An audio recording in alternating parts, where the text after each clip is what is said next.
yang terungkap. Lensa Express tak pernah lelah. Lensa Express. Assalamualaikum warahmatullahi wabarakatuh. Hari ini saya wawancara eksklusif kepada Kepala Kejaksaan Negeri Kabupaten Sukamara terkait seputar dengan kinerja beliau.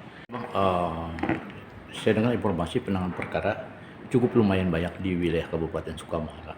Nah, saat ini dengan kepemimpinan. Nah, intinya dalam tahun 2025 itu perkara yang sudah ditangani perkara apa aja, Pak?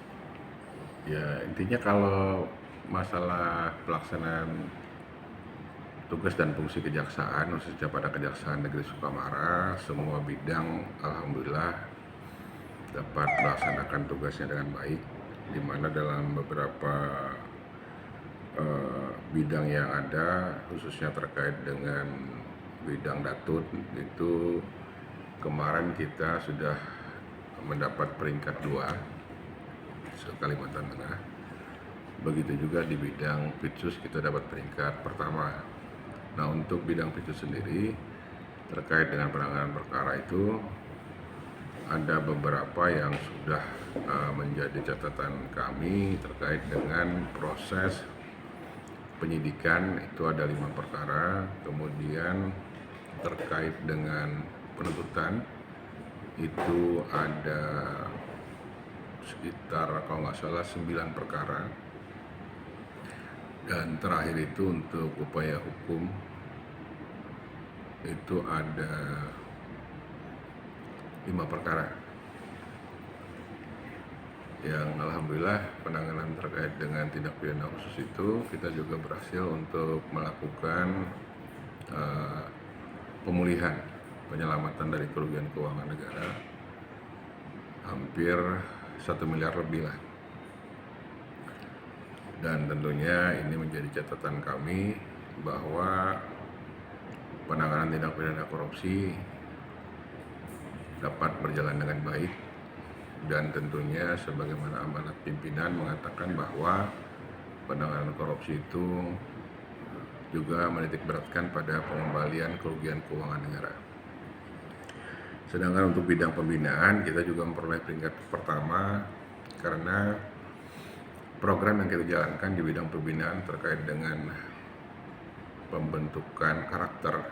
Kita melaksanakan kegiatan program ngaji sore, program ngaso. Nah, ini tidak lain adalah untuk pertama memberikan ruang kegiatan kepada para pegawai untuk bisa sejenak setelah melaksanakan tugas dari pagi ke sore itu dengan cara mengaji bareng, ngaji sore. Ini penting karena bagaimanapun kita juga mendorong adanya secara kerohanian, pembentukan karakter itu juga bisa tertanam dengan penguatan terkait dengan akidah. Mudah-mudahan ini bisa membawa personil kejaksaan menjadi lebih baik ke depan lah. Nah, Bang, saat ini kan ada perubahan regulasi KUHP, Bang, yang mana dalam sosialisasi ini kan sudah mulai berjalan. Nah, sampai sejauh mana jaksa menyikapi ini, Bang? Kalau untuk perubahan terkait peraturan perundang-undangan, perlu diketahui bahwa ada 2 produk perundang-undangan yang sangat fundamental terkait dengan tugas dan fungsi sebagai jaksa. Pertama terkait dengan pemberlakuan Undang-Undang Nomor 1 Tahun 2023 tentang Kitab Undang-Undang Hukum Pidana.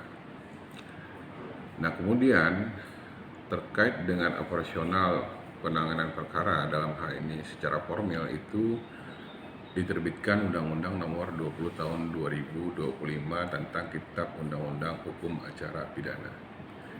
Nah, kesiapan kami sebagai personel APH dalam hal ini selaku penuntut umum memiliki asas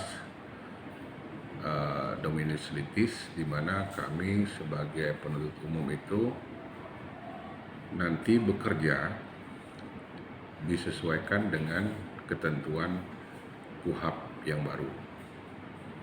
Nah, dalam KUHP yang baru ini banyak hal-hal yang memang perlu kita cermati karena secara konseptual Undang-Undang terkait nomor 20 tahun 2025 ini mengedepankan hak-hak perlindungan terkait dengan si pelaku terdakwa, sehingga ini perlu dicermati.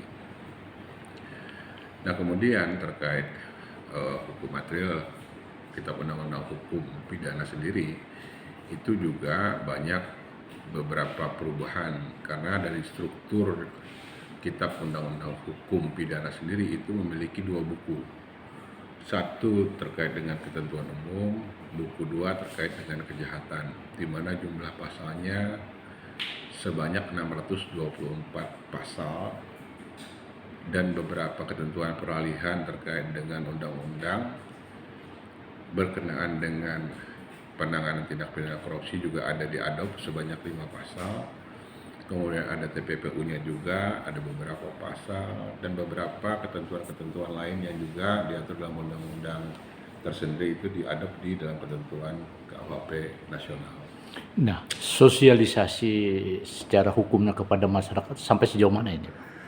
Kalau sosialisasi kita banyak sih sebenarnya ya, bukan cuma dari kita, dari media-media sosial itu sudah luar biasa. Kalau kita melihat terkait dengan banyak dan maraknya penjelasan terkait KUHP baru, kemudian KUHP baru, itu kan menandakan bahwa bagaimana satu produk perundang-undangan itu bisa sampai ke masyarakat secara baik itu melalui media sosial maupun media-media yang lain ya, televisi maupun media dari teman-teman wartawan. Intinya begini, bahwa produk ini adalah produk yang merupakan karya anak bangsa, di mana dalam pembentukan Kitab Undang-Undang Hukum Pidana sendiri yang awalnya merupakan bagian daripada warisan kolonial Belanda yang diatur dalam BW, atau katakanlah bukan dalam konteks hanya mengganti baju, tapi ada beberapa penambahan ketentuan lah, termasuk dalam mendorong terkait dengan pemberlakuan kearifan lokal, adat istiadatnya itu, ketentuan adat itu dimasukkan. Nah, Bang, sedikit Bang, harapan Bang kepada warga masyarakat untuk menghindari jangan sampai terjadi perbuatan non-hukum atau melakukan perbuatan tindak pidana korupsi. Apa langkah-langkah kejaksaan, Bang? Ya, pertama tagline-nya kan kita jelas, kalau di kejaksaan itu ketika kita melaksanakan penyuluhan atau penerangan hukum, kita selalu menyuarakan bahwa kenali hukum, jauhi hukuman. Artinya apa? Kita memberikan penerangan atau penyuluhan terkait dengan suatu ketentuan pidana, sehingga diharapkan dengan pengetahuan itu masyarakat yang memang pada saat itu bisa memahami apa yang kita sampaikan dapat menyebarkan informasi itu kepada lingkungan terkecil, keluarga ataupun lingkungan yang lebih besar untuk bisa mengenali hukum itu seperti apa.